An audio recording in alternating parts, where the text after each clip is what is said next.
Thank you very much, Honorable Speaker, for this chance. And I want also to welcome my brother, Honorable Abraham Kirwa, back to Parliament. We are glad to see you. Na karibu sana. Honorable Speaker, I'll be direct to the point.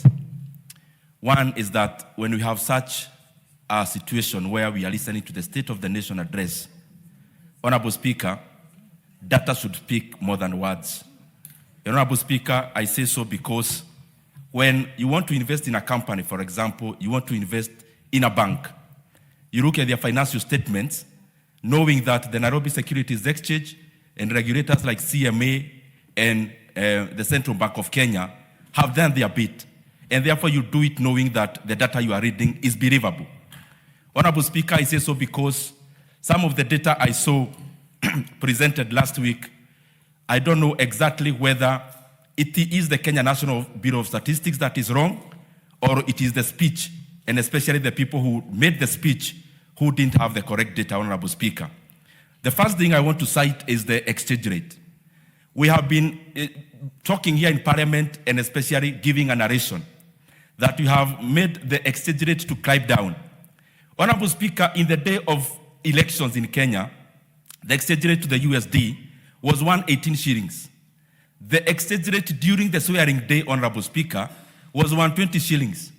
The exchange rate reached 159 actually in 2023 when we were still around, Honorable Speaker. And therefore, Honorable Speaker, the exchange rate has actually depreciated by 8.5% from August of 2022, Honorable Speaker. And it is in an era where the USD itself globally has depreciated by 10%. And therefore, Honorable Speaker, there, I don't know which data is actually correct. The other issue, Honorable Speaker, is the performance of the Nairobi Securities Exchange. The truth of the matter, and Honorable Speaker, it is usually said that when you have a lion, you just need to unleash it. You don't need to defend it. It defends itself. And that is how facts are, Honorable Speaker. You release them, they defend themselves. The Nairobi Securities Exchange, just like all the other stock exchanges in the world, they are not measured by market capitalization. They are measured by indices. And there are two indices in the NSE, Honorable Speaker. One is called the Nairobi Security or Share Index. The other one is called the 20 Share Index. Honorable Speaker, the highest you have seen, and I say so because in the speech, I saw that the Nairobi Securities Exchange is in its all-time high. Honorable Speaker, that is incorrect.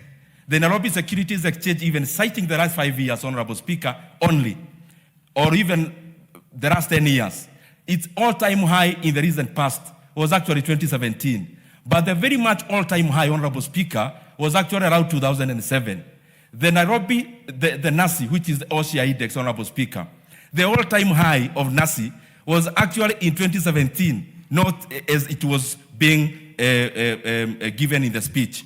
And the Honorable Speaker, even the data on construction.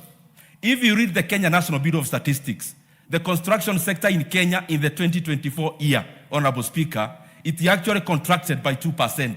The consumption of cement was down by 7.9%. Consumption of steel was down at a level where we are doing housing projects. Honorable Speaker, I say so because for us to move forward, we have to be very deliberate and factual on where we are. And that is why after all is said and done, data always speaks for itself.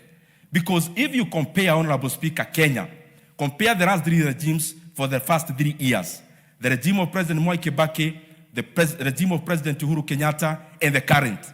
The first 3 years, President Uhuru Kenyatta took the GDP of Kenya when it was $19 billion.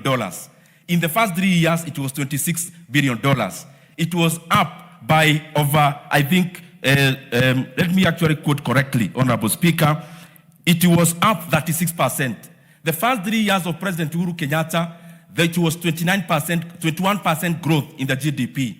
The current situation, Honorable Speaker, the first 3 years, the economy has only grew by around 14%.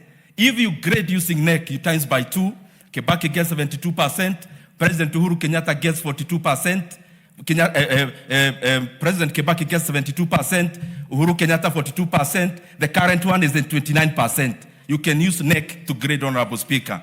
Honorable Speaker, the other issue I want to cite is even the regional dominance of Kenya. In the year 2024, Honorable Speaker, Kenya was actually last in terms of growth in the region. Uganda grew by 6%,